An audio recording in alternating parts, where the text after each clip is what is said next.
நீங்கள் தரித்து நின்று, நீங்கள் தரித்து நின்று. புரியும்படி சொல்லணும்னா யோசபாத்தே, நீ நின்னுதான் ஆகணும், நீ நிக்கணும், நீ நிக்கணும். யோசபாத் என்ன சொல்லுகிறா 12வது வசனத்துல? நிற்க எங்களுக்கு பலன் இல்லை. கர்த்தர் என்ன சொல்லுகிறார்? நீ நின்னுதான் ஆகணும்.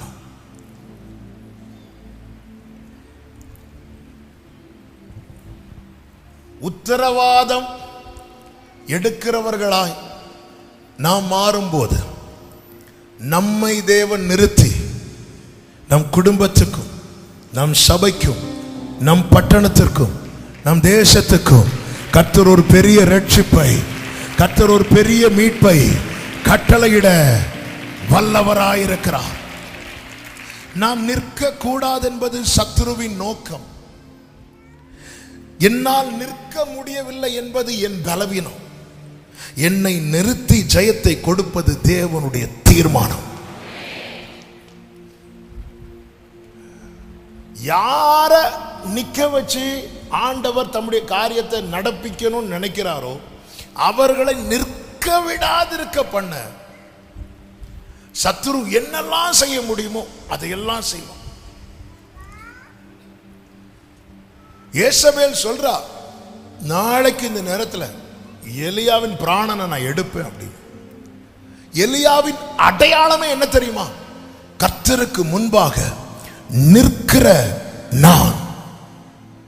ஆகாபுக்கு முன்பதாக நெஞ்சை தட்டி சொல்றான், என் வாக்கின் படியே அன்றி மழை பெய்யாதென்று இஸ்ரவேலின் தேவனாகிய கர்த்தருக்கு முன்பாக நிற்கிற நான் சொல்லுகிறேன். இதுதான் அடையாளம், இதுதான் அடையாளம். ஒரு தேவ பிள்ளையின் அடையாளமே நிக்கிறது தான், நிக்கிறது தான். அவர்கள் முறிந்து விழுந்தார்கள், நாங்களோ எழுந்து நிமிர்ந்து நிற்கிறோம்.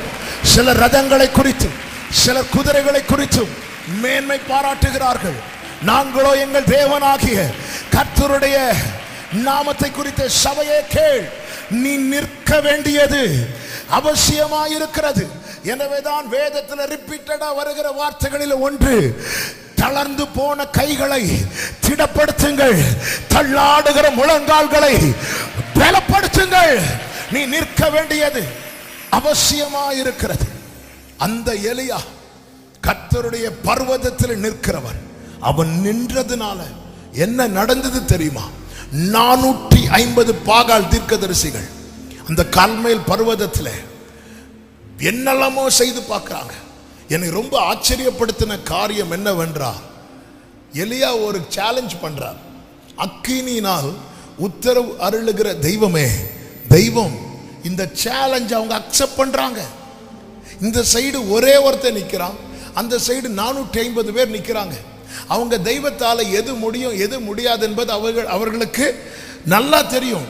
அப்ப அவங்களுக்கு என்ன நம்பிக்கைன்னா, நம்ம எப்படியாவது என்ன வர வச்சிடலாம், அக்கினிய வர வச்சிடலாம். மோசே கோல் பாம்பா மாறிச்சு, பார்வோன் மந்திரவாதிகள் கோலும் பாம்பாதான் மாறிச்சு. மோசே தண்ணீரை இரத்தமாய் மாற்றினது போல பார்வோனுடைய மந்திரவாதிகளும் இரத்தமாக தான் மாற்றினாங்க. மோசே தவளையை வரவழைத்தது போல பார்வோனுடைய மந்திரவாதிகளும் வரவழைக்கிறாங்க. அதுக்கப்புறம் அவங்களுக்கு ஏன் முடியலைன்னா, ஆண்டவர் விரலை காட்டிட்டார். பார்வோன் வந்து சொல்றாங்க, இது தேவனுடைய விரல். அதை நான் தியானிக்கும் போது எந்த விரலை காட்டியிருப்பா? அப்புறம் தான் பார்த்தேன், ஆண்டவர் இங்கே பெரிய ஒர்க் பண்ணும்போது சின்ன சோட்டா மந்திரவாதி பாய்ஸ் எல்லாம் இங்கே வந்து நின்றுட்டு என்னெல்லாமோ பண்ணிட்டு இருக்கிறாங்க. கொஞ்ச நேரம் விட்டு பார்த்தார், அப்புறம் தொலைச்சிட்டு வேண்டார்.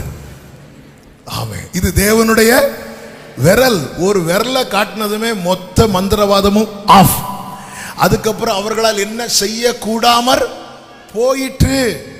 இப்ப 450 பேர் பாகால் தீர்க்கதரிசிகள், அவங்களுக்கு நிச்சயம் நாங்க சத்தம் போட்டு எங்க தெய்வத்துக்கு செய்ய வேண்டிய யாகம், எங்க தெய்வத்துக்கு செய்ய வேண்டிய காரியத்தை செஞ்சு நாங்களும் அக்னியை காட்டுவோம், நாங்களும் அக்னியை காட்டுவோம். அவங்க செஞ்சாங்க, என்னெல்லாமோ செய்து பார்க்கறாங்க, ஒரு அசைவும் இல்லை, ஒன்றும் செய்ய முடியவில்லை. இதுக்கு முன்பதாக அவர்கள் எதையெல்லாமோ வரவழைத்திருக்கலாம், ஜனங்களுக்கு முன்பதாக எதையெல்லாமோ காண்பித்திருக்கலாம். ஆனால் இப்பொழுது ஒண்ணுமே செய்ய முடியல, எதுவுமே நடக்கல. என்னெல்லாமோ யாகம் பண்ணாங்க, பலி செலுத்தினாங்க, சத்தம் போட்டாங்க, தங்கள் சரீரத்தை கீறி கொண்டார்கள். அவர்களுடைய மேக்சிமம் ட்ரை பண்ணி பார்க்கறாங்க, ஜீரோ ரிசல்ட். எதுவுமே நடக்கல. ஏன் நடக்கல? கர்த்தருக்கு முன்பாய் நிற்கிறவனுடைய பாதங்கள் அந்த மலையில நின்றதுனால. ஆமென், ஆமென். பாகால் தீர்க்கதரிசிகளுடைய ஒன்றுமே எடுபடாம போயிட்டு. யேசபேல் பார்த்தா, இவன் நிக்கிறது வரைக்கும் நம்மளால ஒண்ணுமே செய்ய முடியாது. இந்த தேவ பிள்ளை வீட்டுல இருக்கிறது வரைக்கும் இந்த வீட்டுக்கு விரோதமாய் மந்திரமும் கிடையாது, இந்த வீட்டுக்கு விரோதமாய் குறி சொல்லுதலும் கிடையாது. இவன் நிக்கிறது வரைக்கும் ஒன்னும் செய்ய முடியாது. அப்ப என்ன செய்யணும்? இவனை விழத்தள்ளணும், இவனை விழத்தள்ளணும். இவன் நிக்க கூடாது. அவன் சத்தமிடுகிறாள், சவால் விடுகிறாள். இந்த பாகால் தீர்க்கதரிசிகள் ஜீவனுக்கு பதிலாய் நாளை இந்த நேரத்தில் நாள் குறிக்கிறாள், நேரத்தை குறிக்கிறாள். நின்று கொண்டிருந்தவன் படுத்து விட்டான். நேத்து எலியா எங்க இருக்கிறான்? கர்மேல் பர்வதத்தின் உச்சியில. இன்னைக்கு எலியா எங்க இருக்கிறான்? சூரை செடியின் கீழே. போது ஆண்டவரே, என்னை எடுத்துக்கொள்ளும். பாஸ்டர்ஸ் மீட்டிங்ல எல்லாம் சொல்லுகிற ஒரு வார்த்தை உண்டு. அதிகமாய் வைராக்கியமா இருக்கிறதும் ஊழியர்கள் தான், உடனே சோர்ந்து போறதும் எங்களை மாதிரி ஆட்கள் தான்.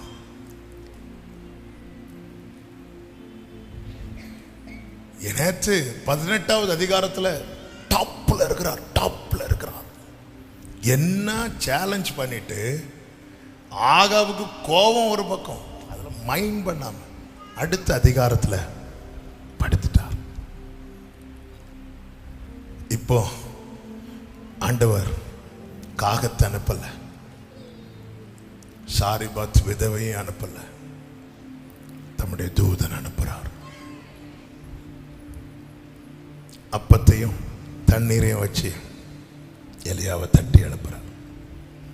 எலியா எழும்பி சாப்பிட்டுட்டு படுத்துட்டான். திருப்பியும் தட்டுறார். எலும்பு எலியாவை. எழும்பிட்டான். இதுக்கு ஆண்டவர் வந்திருக்கீங்க, நீ தான் போதும்னு சொன்ன, உன்னை கூட்டிட்டு போக வந்திருக்கிறேன். அப்படியா சொன்னார்? அப்படியா சொன்னார்? நம்ம போதும்னு சொன்ன டைம் எல்லாம் ஆண்டவர் ஜெபத்தை கேட்டிருந்தா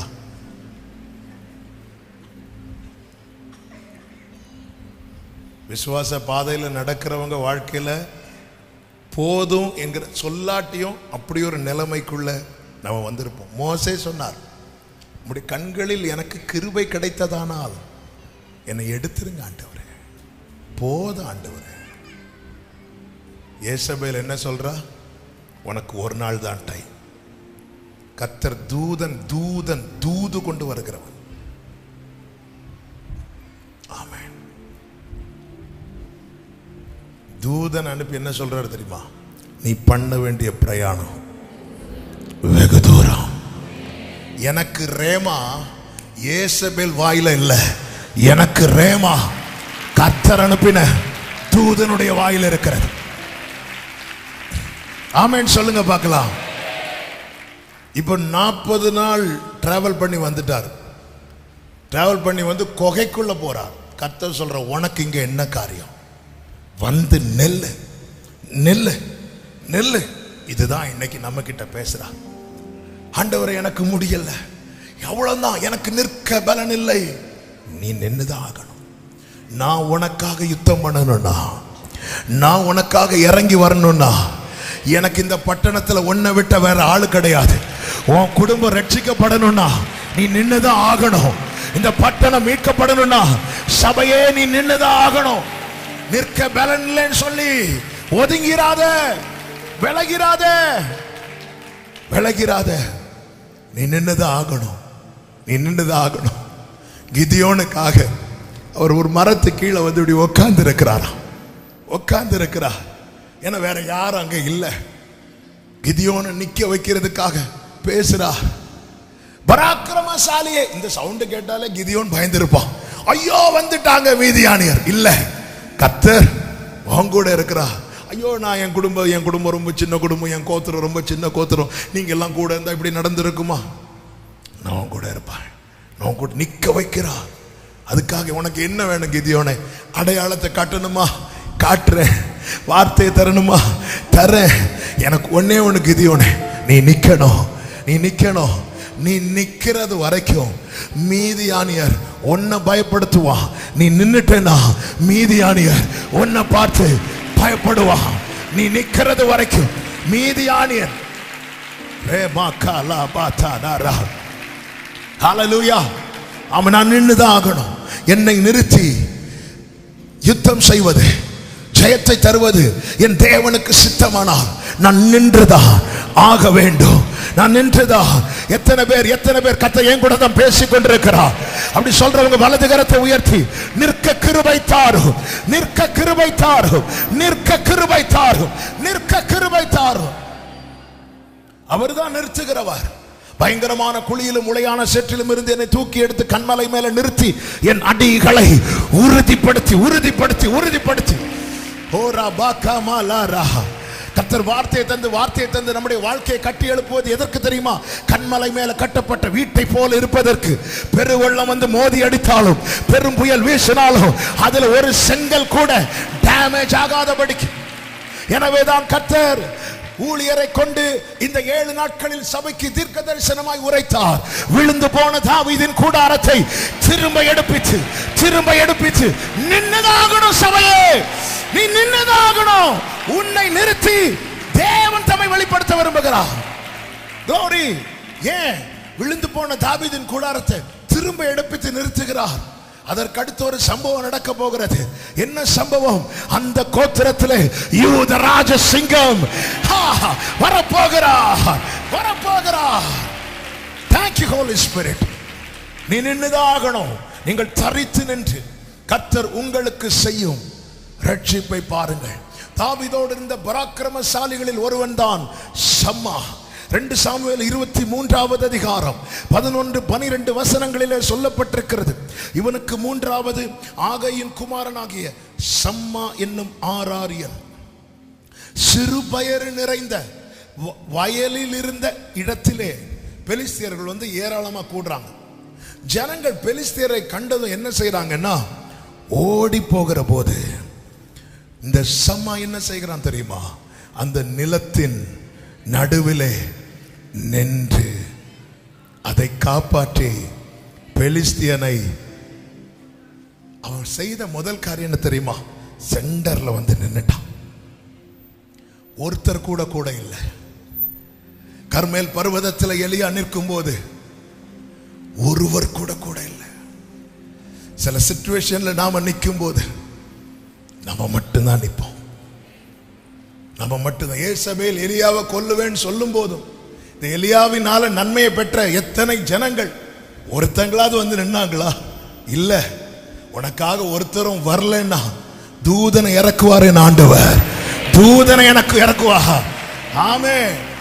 அப்ப எனக்காக யாரும் வராததற்காக